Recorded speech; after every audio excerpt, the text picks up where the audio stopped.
Hello everyone and welcome back to my channel Edmond Minaros, and for today's quick tutorial, and I'm going to show you guys on how to resolve if you're coming across an issue with your EE app and the error message reads temporarily lost connections. You're currently offline. Check your internet connections while we try to reconnect you and restart app.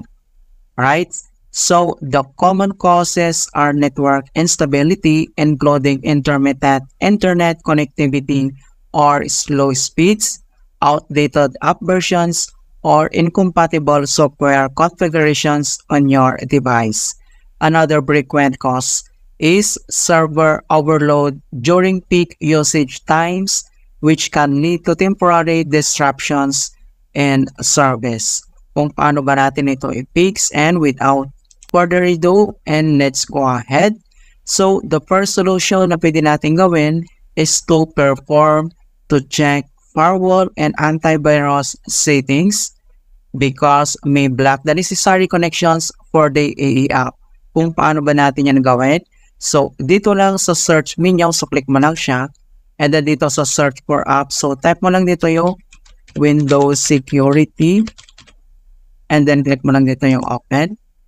And then dito lang sa Windows Security left side menu, ang next step ay kailangan mo lang i-select dito yung virus and threat protection. So click mo lang yan.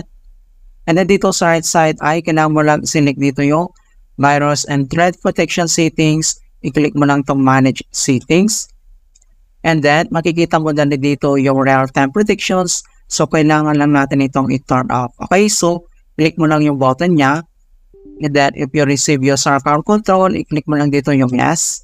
Ayan. So once na-turn off mo nandito yung real-time protections, so dito lang ulit sa left side menu, i-select mo lang dito yung device security.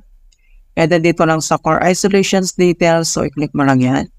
And then dito sa memory integrity, dapat naka-turn off dito din. Alright? So turn off mo siya. Okay? And hopefully resolve the issue.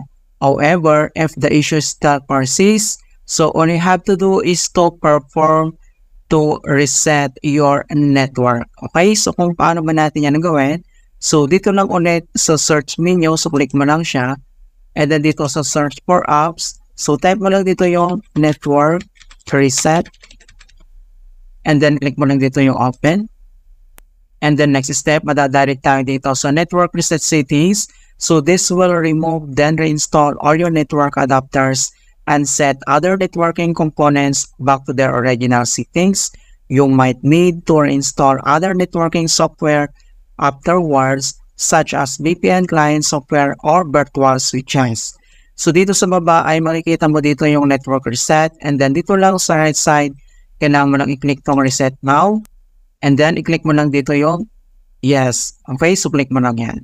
Alright, so ang next solution na pwede natin gawin ulit. So close lang natin itong network reset. And then dito lang ulit sa search menu, click mo lang siya. And then dito sa search for app, so type mo lang dito yung CMD. Or ito yung tinatawag na command prompt. So kailangan mo lang mag-right click. And select mo lang dito yung run as administrator. If you receive user account control, i-click mo lang dito yung yes.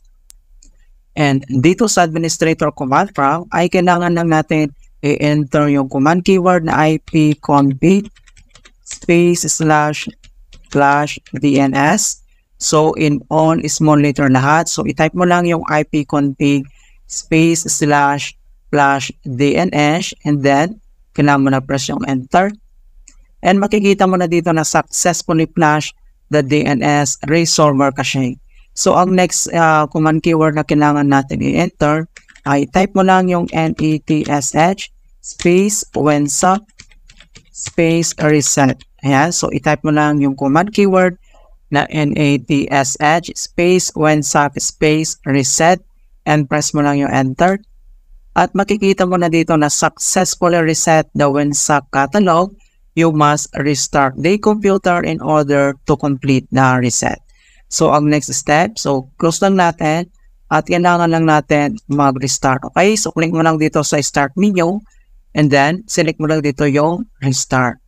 Alright, so ganoon lang po kasimple on how to fix temporarily lost connections error and AA app.